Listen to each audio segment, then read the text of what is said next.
உங்கள் favourite TV ஷோக்களை இனி miss பண்ண தேவையில்லை. ZEE5 இல் முற்றிலும் இலவசமாக காணுங்கள். இங்கேயும் எப்பொழுதும்.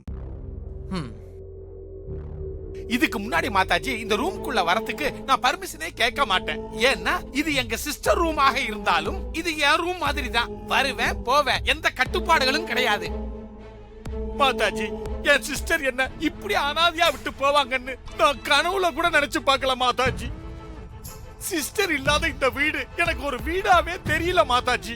இந்த வீட்ல எல்லாரும் இருந்தாலும் நான் மட்டும் யாரும் இல்லாத அனாதை மாதிரியே ஃபீல் பண்ணிட்டு இருக்கிறேன் மாதாஜி.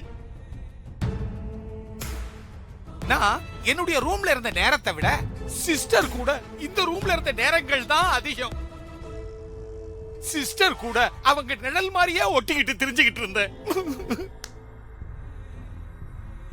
மாதாஜி, இப்ப இந்த நேரத்துல எதுக்காக எனக்கும் சிஸ்டருக்கும் உள்ள ரிலேஷன்ஷிப்பை பத்தி உங்ககிட்ட சொல்றேன்னா, கூடிய சீக்கிரம் மாப்பிள சூர்யா உங்களை தாயா தத்தெடுக்க போறான். நீங்க இந்த வீட்டு தாராமாவா ஆக போறீங்க. அப்படி ஆயிட்டீங்கன்னா எனக்கு சிஸ்டர் ஆயிருவீங்க. மாதாஜி, என்ன உங்க ப்ரோவா ஏத்துக்கோங்க, கை விட்டுறாதீங்க. நான் எங்க சிஸ்டர் கிட்ட எப்படி இருந்தேனோ அப்படியே நன்றி உள்ளவனா விசுவாசம் உள்ளவனா இருப்பேன். அத சொல்லிட்டு போலான்னு தான் வந்தேன் மாதாஜி. வரேன். ஓம் நமச்சிவாய. சங்கரபாண்டி, எங்கேயோ கேட்ட குரல் சிஸ்டர் குரல் மாதிரியே இருக்குதே.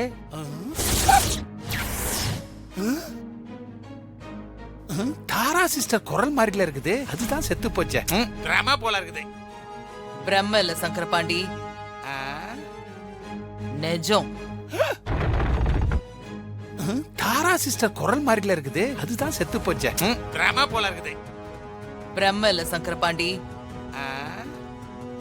நிஜம்.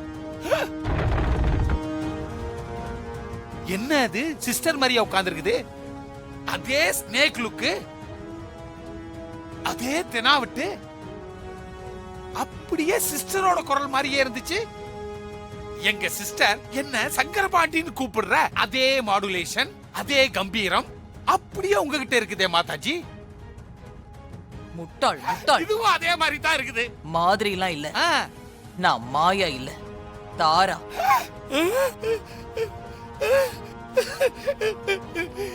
நீங்க தாரா எங்க சிஸ்டரா? சிஸ்டர் சிஸ்டர் எங்க சிஸ்டர். Sorry sister. நீங்களா சிஸ்டர்? சிஸ்டர், ஹாஸ்பிடல்ல நீங்க எல்லார்கிட்டயும் மன்னிப்பு கேட்கும் போதே நான் சந்தேகப்பட்டேன் சிஸ்டர், நீங்க ஏதோ பிளான் பண்ணிருக்கீங்கன்னு. ஆனா டாக்டரே வந்து நீங்க இறந்துட்டீங்கன்னு சொன்ன உடனே என்ன நீங்க ஏமாத்திட்டு போயிட்டீங்களோன்னு உடைஞ்சு போயிட்டேன் சிஸ்டர். சிஸ்டர், என்கிட்ட கூட சொல்லாம ஏன் நீங்க அப்படி பண்ணீங்க? இப்ப கூட உன்கிட்ட சொல்ல கூடாதுன்னு தான் நினைச்சேன்.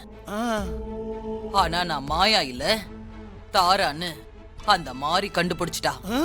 அதனாலதான் உன்கிட்ட சொன்னேன். என்ன அது, நீங்க யாருன்னு மாறி கண்டுபிடிச்சிட்டாளா? அதனாலதான் தத்தெடுக்கிறதுக்கு தடங்கல் பண்ணிட்டு இருக்காளா? சிஸ்டர், அவ சும்மா இருக்க மாட்டா சிஸ்டர். அவ நிச்சயமா சூர்யா கிட்ட போட்டு கொடுத்துருவா சிஸ்டர். நான் தான் செத்துட்டனே. ஆதாரம் இல்லாம சொன்னா சூர்யா நம்ப மாட்டான். ஆமா சிஸ்டர், நீங்க செத்து போனதுக்கு அப்புறம் என்னதான் நடந்துச்சு? சிவாஜி படத்துல ரஜினி எம்ஜிஆரா வந்த மாதிரி நீங்க மாயாவா வந்திருக்கிறீங்க. இதெல்லாம் எப்படி சிஸ்டர் நடந்துச்சு? எனக்கு ஒண்ணுமே புரியலையே. என்னோட நிஜ முகம் சூர்யாவுக்கு தெரிஞ்சதுக்கு அப்புறம் நான் திருந்திட்டேன், மாறிட்டேன்னு அவன்கிட்ட மன்னிப்பு கேட்டா அவன் மறுபடியும் என்ன வீட்டுக்குள்ள சேர்த்துக்கிட்டாலும், அதுக்கப்புறம் நான் என்ன பேசினாலும் செஞ்சாலும் அவன் அந்த சந்தேக கண்ணோட தான் பாப்பான். ஆமா, மாப்பிள பாக்கலனாலும் அந்த மாறி ஜூம்ல போட்டு பார்க்க வைப்பா. அதனாலதான் தாரா கேரக்டருக்கு ஒரு முடிவு கட்டணும்னு நினைச்சு தாராவை சாகடிக்கிறதுக்கு நான் பண்ண டிராமா தான் நான் செத்து போனது.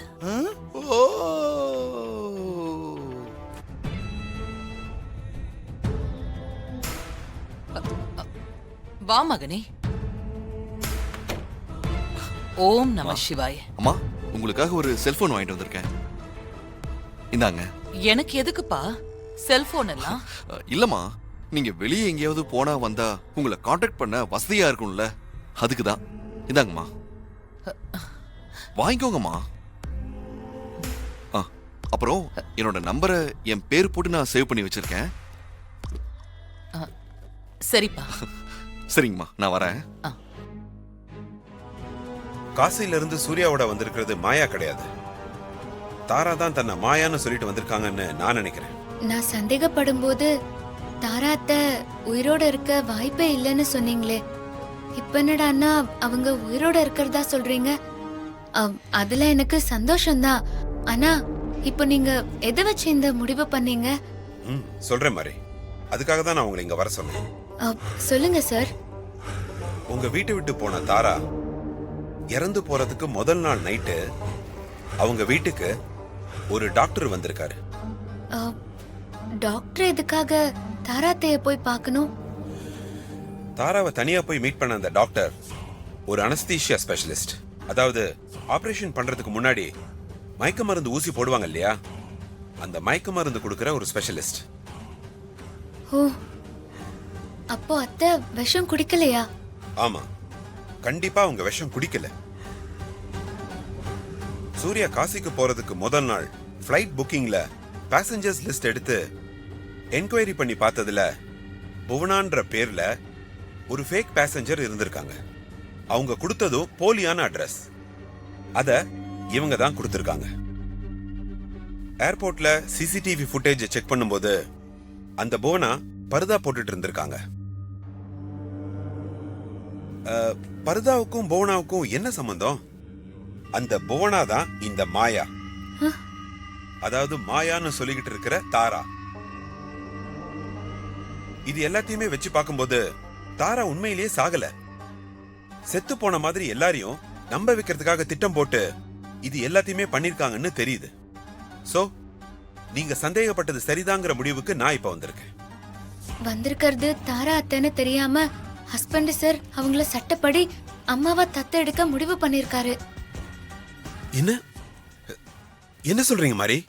ஆமா சார், தாரா அத்தை போலியான தாய் பாசத்தை காட்டி ஹஸ்பண்ட் சார அவங்க பாச வலையில கட்டி போட்டா மாதிரி இப்போ மாயாங்கிற பேர்ல அதே போலியான தாய் பாசத்தை காட்டி ஹஸ்பண்ட் சார பாச வலையில சிக்க வச்சிருக்காங்க. அதனால ஹஸ்பண்ட் சார் அவங்கள அம்மாவா தத்தெடுக்க முடிவெடுத்திருக்காரு. நாளைக்கே தத்தெடுக்க ஏற்பாடு பண்ணாங்க. ஆனா நான் தான் ஜோசியரை கேட்டு நல்ல நாள் பார்த்து பண்ணலான்னு சொல்லிருக்கேன். அதனால நாளைக்கு தத்தெடுக்கல, அதுக்கான நாள் குறிக்க போறோம். ஹஸ்பண்ட் சார் எக்காரணத்து கொண்டும் மாயாங்கிற பேர்ல இருக்கிற தாரா அத்தைய அம்மாவா தத்தெடுக்க கூடாது சார். எப்படியாவது அதை தடுத்து நிறுத்தணும். ஆமா மாதிரி, தாராவோட பிளான் ஜெயிக்கவே கூடாது. ஜெயிக்க நாம விடவும் கூடாது. அதுக்கு வந்திருக்கிறது மாயா இல்ல தாரா அத்தை தான் ஹஸ்பண்ட் சார் கிட்ட நிரூபிக்கணும் சார். அதுக்கு ஏதாவது ஒரு பிளான் பண்ணுங்க. ஓகே மாதிரி, நான் கொஞ்சம் யோசிக்கிறேன். சரி சார், நான் போயிட்டு வரேன். வாங்க. ZEE5 ஆப்பை டவுன்லோட் செய்து அனைத்து எபிசோடுகளையும் இலவசமாக பாருங்க.